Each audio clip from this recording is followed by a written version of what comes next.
खुलुमबाय। गिबियावनो नोंथांमोनखौ बयखौबो सोरजिदा क्रिएटिभिटी चेनेलाव बरायनायजों लोगोसे फुंबिलिनि गाहाम हामलायनायखौ बावहरग्रोनाय जाबाय। दिनैनि माखासे निउस आपडेटफोरखौ नोंथांमोननि सिगाङाव फोरमायथिना होनो आवगायनाय जालायबाय। नोंथांमोनहा भिडिअखौ नायनानै मोजां मोनोब्ला लाइक खालामगोन होनना आसा खालामबाय। लोगोसे इउटिउब चेनेलखौ दाबो साबस्क्राइब खालामाखैबा साबस्क्राइब खालामनानै लानो थाखाय गुरै खावलायनाय जाबाय। थ' बिदिब्ला जोङो भिडिअखौ जागायनोसै। गिबियावनो दङ हाग्रामा महिलारि बिथाङा गोजोन खौसेथि आरो जौगानांगौनि थाखाय हानजा सुरनाय हाबाफारि लादों। थांनाय 4 मार्चआव बर्मायाव थांखि लाखानाय बायदिनो मैयानिफ्राय BPF राजखान्थि दोलोआ बिटिआरआव गोजोन खौसेथि आरो जौगानांगौनि थाखाय हानजा सुरनाय हाबाफारि लानाय जादों। मिथिनाय बायदिब्ला बे हानजा सुरनाय हाबाफारिया मैया क'क्राझारनि बावखुंग्रि बियाबनिफ्राय जागायनाय जायो। लोगोसे बे हानजा सुरनाया बिटिआरनि गासै बियाबावनो जागोन होननानैबो मिथिदों। मख'जाथावदि मैयानि गिबि हानजा सुरनाय हाबाफारियाव बिटिसिनि बारग' गाहाय मावफुं सोद्रोमा हाग्रामा महिलारि बिथाङाबो बाहागो लादोंमोन। जेराव बे हाबाफारियाव बाहागो लानानै बिथाङा खौरांगिरिफोरनि सिगाङाव फोरमायथिनाय बायदिब्ला बिटिआरआव गोजोन खौसेथि आरो जौगानाया जोबलांनो हमबाय। बेनिखायनो बिटिआरआव फिन गोजोन खौसेथि आरो जौगानायखौ लाबोफिननांगौनि थाखायनो बे हाबाफारिखौ लानाय जादों आरो फैगौ 2024 मायथाइयाव जानो गोनां लकसभा MP बिसायख'थियाव उदालगुरि आरो क'क्राझाराव मोन्नैबो बियाबाव BPF हानजाया गाव हारसिङैनो गेलेगोन होननानैबो फोरमायथिना होबावो। बिगियान आयदानि सोंथि बिलाइ गोसारनायखौ लानानै दुलाराय बर' फरायसा आफादा खुद दैखांदों। जों बयबो मिथिगौ बेबो आसामनि मोनसे जोबोद गेदेरथार जेंना। खालि मेट्रिक एबा फरायसालिनि आनजादफोरनि सोंथि बिलाइल' नङा, अदेबानि गासै साख्रिनि आनजाद एबा गुबुन गुबुन आनजादफोरनि दायो सोंथि बिलाइफोरखौ लिक जाबाय थानायखौ नुनो मोनफ्लायबाय थानाय जादों। मिथिनाय बायदिब्ला मैयानि जानो गोनां गोरलै बिगियान आयदानि सोंथि बिलाइखौ तिनिसुकियायाव लिक जादों होननानै मिथिनाय जादों। जेराव सोंथि बिलाइया आखाइजों लिरनाय महराव सानसे सिगांनो ओंखारदोंमोन, उनाव मानसिफोरनि वाट्सएप आरो फरायसाफोरनि वाट्सएपआवबो सहैदोंमोन होननानै मिथिनाय जादों।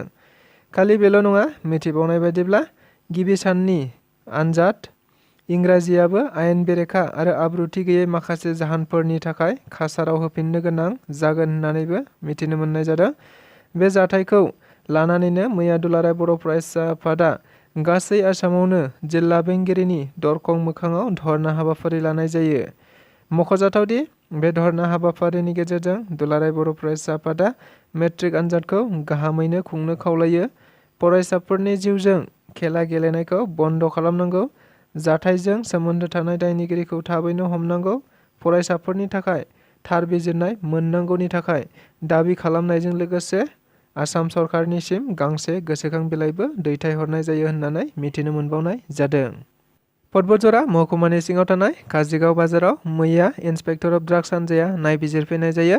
मिथिनाय बायदिब्ला इन्सपेक्टर अफ ड्राग्स हानजाया मैया काजिगाव बाजाराव फैनानै काजिगाव बाजाराव थानाय गासै फार्मासिस्टफोरनि सायाव नायबिजिरनाय जायो। मिथिबावनाय बायदिब्ला गासै फार्मासिस्ट बिथांमोनानो गावबा गाव थोजासे रोखोमनि फोरमान बिलाइ दिन्थिनो हायैनि थाखाय गोबां फार्मासिस्ट दखानफोरखौनो इन्सपेक्टर अफ ड्राग्स हानजाया थाला मारिनानै गालांनाय जायो। लोगोसे बिथांमोनहा दखानाव मोनसे नटिस होनानै गालांनाय जायो जे लोगोसे बे नटिसआव लिरनाय दङ, नांगौ रोखोमनि फोरमान बिलाइफोर होनो हायैनि थाखाय दखानफोरखौ बन्द' खालामनाय जाबाय एबा थाला मारिनाय जाबाय। लोगोसे उनाव गोदान बिथोन फैयागौमानि बिथांमोनहा दखानखौ खुलिनो मोननाय नङा होननानैबो बे नटिसआव लिरनाय दङ। चिरांनि काजलगावआव बडलेण्ड गेस्ट हाउस लुफुंनांगौनि थाखाय लाइ खुन्थिया गायसनदों। आथिखालाव प्रमद बर' दैदेननाय बिटिआर सरकारा जौगानायनि थाखाय बायदि बायदि हाबाफारिफोर मावबाय थानाय बायदिनो मैयाबो चिराङाव मानगोनां प्रमद बर' बिथाङा बडलेण्ड गेस्ट हाउसनि लाइ खुन्थियाखौ गायसननाय जायो।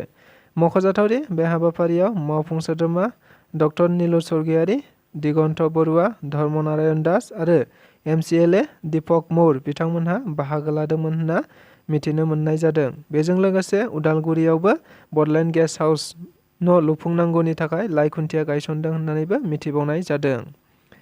बिगियान आयदानि आनजादखौ फैगौ 30 मार्च खालि खुंफिननो थाखाय थि खालामनाय जाबाय।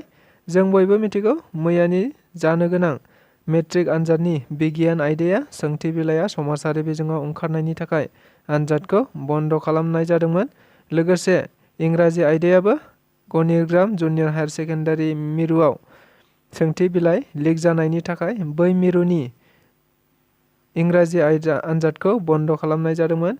बेनिखायनो गणिग्राम मिरुआव जानो गोनां इंराजि आयदाखौ फैगौ 28 मार्चआव आरो गोरलै बिगियान आयदाखौ गासै आसामावनो फैगौ 30 मार्च खालि खुंफिननो थाखाय थि खालामफिननाय जाबाय होननानै मैया सेबाया मोनसे फोसाव बिलाइनि गेजेरजों फोसावफिनना होनाय जायो। सोलोंथाइ मन्थ्रि आरो सेबानि आनजाद खुंथायजों सोमोन्दो थानाय गासै बिबानगिरिफोरा गावनि बिबानखौ एंगारनाया गोनांथि दंसै। देग्लाय 2023 इं मायथाइनि मेट्रिक आनजादा गिबि आयदानिफ्रायनो मोनसे नङा मोनसे जायगायाव बायदि समाजारि बेरेखा जेंनाफोरा नुजाबोबाय थाबोदों। थिग बेबायदिनो मैयानि जानो गोनां गोरलै बिगियान आयदायाबो आनजादनि सानसे सिगांनो समाजारि बिजोङाव ओंखारनायनि थाखाय बे आयदानि आनजादखौ बन्द' खालामनाय जादोंमोन, जेराव गोबां रोजा रोजा फरायसाफोरानो गावबा गाव आनजाद मिरुफोराव थांनानै गावबा गावनि आसाखौ फिरायफिननानै न'फारसे गिदिंबोफिननो गोनां जादोंमोन। लोगोसे बे जाथायखौ लानानैनो आसामाव थानाय गासै माहारियारि फरायसा आफादफोरा बेनि हेंथायै धर्ना हाबाफारि लानाय जादों। बेबायदिनो मैया आसुआबो बे जाथायखौ लानानैनो फरायसाफोरनि जिउजों गेलेनायनि थाखाय आसामनि सोलोंथाइ मन्थ्रि डक्टर रनेश पेगुखौ बिबाननिफ्राय ओंखारनो थाखाय खावलायो। लोगोसे सेबानि आनजादजों सोमोन्दो थानाय गासै बिबानगिरिफोरखौबो गावबा गाव बिबानखौ नागारनो थाखायबो खावलायनाय जायो। बेजों लोगोसे दिनैनि रादाबा बेखिनियानो। गोजोन्थों।